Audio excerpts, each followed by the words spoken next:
Hello दोस्तों, लोग जानेंगे इस कंपनी के बारे में। तो इस कंपनी देख सकते हो 5% इस कंपनी ने रिटर्न दिया है। हम 5 देख सकते हो 8% रिटर्न। 1 महीने में देख सकते हो 15% रिटर्न दिया है। हम 6 महीने में 28% रिटर्न।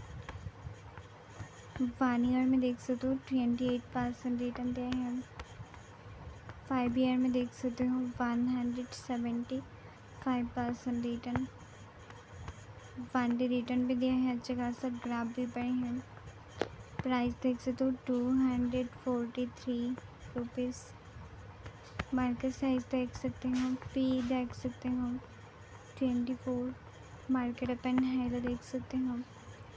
क्या आप भी इस कंपनी के शेयर होल्डर हो या दूसरी कंपनी का, मुझे भी कमेंट करके बताना। तो आज के लिए इतना ही काफ़ी। मैं God bless you, good bye.